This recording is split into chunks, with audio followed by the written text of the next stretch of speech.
ଜୀବନର ଶେଷ ପର୍ଯ୍ୟନ୍ତ ଯେ ହାତ ଛାଡ଼େ ନାହିଁ ସେହି ହେଉଛି ସତ୍ୟ ଜୀବନସାଥୀ। କେବେ ଭାବିଛନ୍ତି କି ଯେତେବେଳେ ଆପଣଙ୍କ ପାଖରେ ଧନ ନଥିବ, ସଫଳତା ନଥିବ, ଶରୀର ସାଥ ଦେଉନଥିବ ଏବଂ ଦୁନିଆର ଅନେକ ଲୋକ ଆପଣଙ୍କ ଠାରୁ ଦୂରେଇ ଯିବେ, ସେତେବେଳେ କିଏ ଆପଣଙ୍କ ହାତ ଧରି ରହିବ? ସୁନ୍ଦର ଚେହେରା ବୟସ ସହିତ ବଦଳିଯିବ। ଧନ ସମ୍ପତ୍ତି ଆଜି ଅଛି, କାଲି ଥାଇ ନପାରେ। ସଫଳତା ଆଜି ଅଛି, କାଲି ବିଫଳତା ଆସିପାରେ। କିନ୍ତୁ ଜୀବନର ସବୁଠାରୁ ବଡ଼ ସୌଭାଗ୍ୟ ହେଉଛି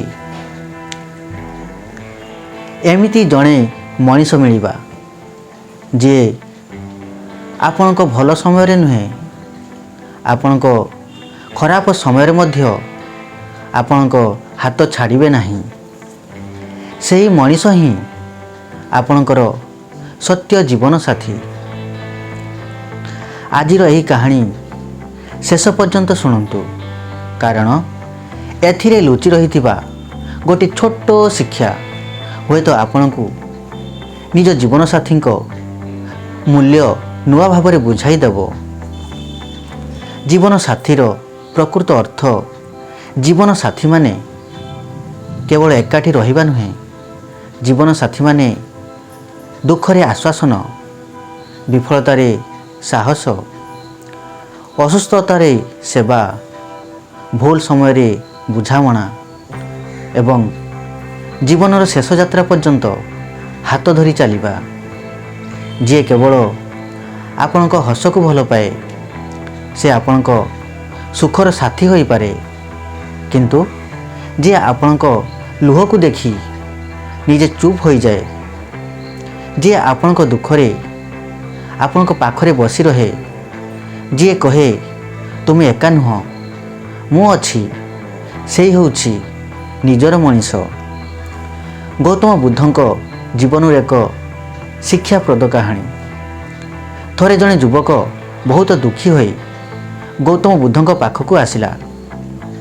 ସେ କହିଲା, ଭଗବାନ, ମୁଁ ଯାହାକୁ ମୋର ସବୁ କିଛି ଭାବିଥିଲି ସେ ଆଜି ମୋତେ ଛାଡ଼ି ଚାଲିଗଲା। ମୁଁ ତାଙ୍କ ପାଇଁ ଅନେକ ତ୍ୟାଗ କରିଥିଲି, ତଥାପି ସେ ମୋ ସାଥ ଛାଡ଼ିଦେଲା। ମୁଁ ଏହି ଦୁଃଖରୁ କିପରି ବାହାରିବି? ବୁଦ୍ଧ ତାଙ୍କୁ ଶାନ୍ତ ଭାବରେ ଦେଖିଲେ। କିଛି ସମୟ ପରେ ବୁଦ୍ଧ ତାଙ୍କୁ ଏକ ନଦୀ କୂଳକୁ ନେଇଗଲେ। ସେଠାରେ ଗୋଟିଏ ଗଛ ଥିଲା। ଗଛଟି ବହୁତ ବଡ଼ ଥିଲା ଏବଂ ତାହାର ଛାୟାରେ ଅନେକ ଲୋକ ବସିଥିଲେ।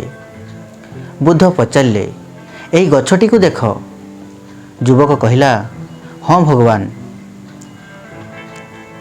ବୁଦ୍ଧ କହିଲେ, ଗ୍ରୀଷ୍ମ ଦିନରେ ଲୋକମାନେ ଏହାର ଛାୟା ନେଉଛନ୍ତି, କିନ୍ତୁ ଯଦି ଦିନେ ଏହି ଗଛଟି ଛାୟା ଦେବା ବନ୍ଦ କରିଦିଏ, ତେବେ ସେମାନେ କ'ଣ କରିବେ? ଯୁବକ କହିଲା, ସେମାନେ ଅନ୍ୟ ଛାୟା ଖୋଜିବେ।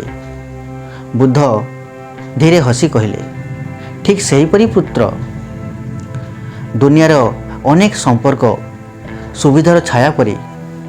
ଯେ ପର୍ଯ୍ୟନ୍ତ ସୁବିଧା ଅଛି ସେ ପର୍ଯ୍ୟନ୍ତ ଲୋକ ଆମ ପାଖରେ ରହନ୍ତି, କିନ୍ତୁ ଯେତେବେଳେ ଆମ ଜୀବନରେ ଝଡ଼ ଆସେ ସେତେବେଳେ ଯିଏ ନିଜେ ଭିଜି ମଧ୍ୟ ଆମକୁ ରକ୍ଷା କରେ, ସେହି ହେଉଛି ସତ୍ୟ ସାଥୀ। ଯୁବକ ନୀରବ ହୋଇଗଲା। ବୁଦ୍ଧ ପୁଣି କହିଲେ, ସତ୍ୟକାର ଭଲ ପାଇବାର ପରୀକ୍ଷା ସୁଖରେ ହୁଏ ନାହିଁ, ଦୁଃଖରେ ହୁଏ। ସ୍ୱାମୀ ସ୍ତ୍ରୀ ସମ୍ପର୍କର ସବୁଠାରୁ ବଡ଼ ସତ୍ୟ। ଅନେକ ସମୟରେ ସ୍ୱାମୀ ସ୍ତ୍ରୀ ଛୋଟ ଛୋଟ କଥାରେ ଝଗଡ଼ା କରନ୍ତି। କେବେ ଟଙ୍କା ପାଇଁ, କେବେ ଘର କାମ ପାଇଁ, କେବେ ଭୁଲ ବୁଝାମଣା ପାଇଁ। କିନ୍ତୁ ମନେ ରଖନ୍ତୁ, ଯେଉଁ ସମ୍ପର୍କରେ କେବେ ଝଗଡ଼ା ହୁଏ ନାହିଁ, ତାହା ହିଁ ସବୁଠାରୁ ଭଲ ସମ୍ପର୍କ ନୁହେଁ। ଝଗଡ଼ା ପରେ ମଧ୍ୟ ଯିଏ କହେ ଚାଲ ସବୁ ଭୁଲିଯିବା, ଆମେ ଏକାଠି ରହିବା, ସେହି ସମ୍ପର୍କ ହିଁ ମୂଲ୍ୟବାନ। ଜୀବନସାଥୀ ଆମର ସମସ୍ତ ଇଚ୍ଛା ପୂରଣ କରିପାରନ୍ତି ନାହିଁ, କିନ୍ତୁ ଜଣେ ଭଲ ଜୀବନସାଥୀ ଆମକୁ ଏହି ଅନୁଭବ ଦିଅନ୍ତି, ଦୁନିଆ ମୋ ବିରୋଧରେ ଥିଲେ ମଧ୍ୟ ମୋ ପାଖରେ ଜଣେ ମଣିଷ ଅଛନ୍ତି। ଏହି ଅନୁଭବ ହିଁ ଜୀବନର ସବୁଠାରୁ ବଡ଼ ସମ୍ପଦ। ହୃଦୟକୁ ଛୁଇଁଯିବା ଅନୁଚିନ୍ତା।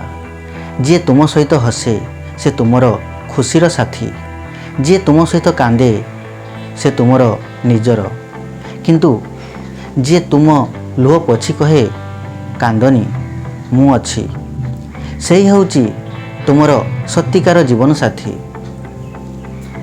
ତେଣୁ ଯଦି ଆପଣଙ୍କ ଜୀବନରେ ଏମିତି ଜଣେ ମଣିଷ ଅଛନ୍ତି ଯିଏ ଆପଣଙ୍କ ଦୁଃଖକୁ ବୁଝନ୍ତି, ଆପଣଙ୍କ ଭୁଲକୁ କ୍ଷମା କରନ୍ତି ଏବଂ କଷ୍ଟର ସମୟରେ ଆପଣଙ୍କ ପାଖରେ ଠିଆ ହୁଅନ୍ତି, ତାକୁ କେବେ ସାଧାରଣ ଭାବିବେ ନାହିଁ। କାରଣ ଏ ଦୁନିଆରେ ଟଙ୍କାରେ ଘର କିଣି ହେବ, କିନ୍ତୁ ଟଙ୍କାରେ ନିଜର ମଣିଷ କିଣି ହେବ ନାହିଁ। ଆଜିର ଶିକ୍ଷା,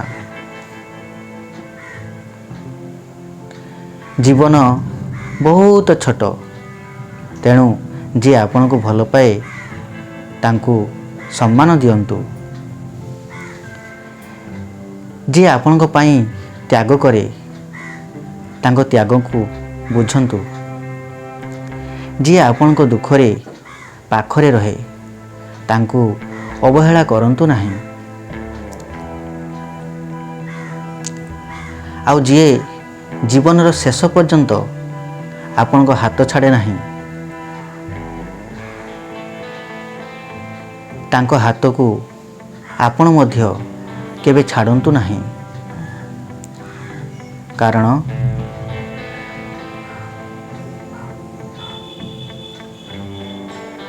ସୁଖରେ ସାଥ ଦେଉଥିବା ଲୋକ ଅନେକ ମିଳିବେ, କିନ୍ତୁ ଦୁଃଖରେ ହାତ ଧରି ଶେଷ ପର୍ଯ୍ୟନ୍ତ ଚାଲୁଥିବା ମଣିଷ ଜୀବନରେ ଥରେ ମାତ୍ର ମିଳେ ଏବଂ ସେହି ମଣିଷକୁ ହିଁ କୁହାଯାଏ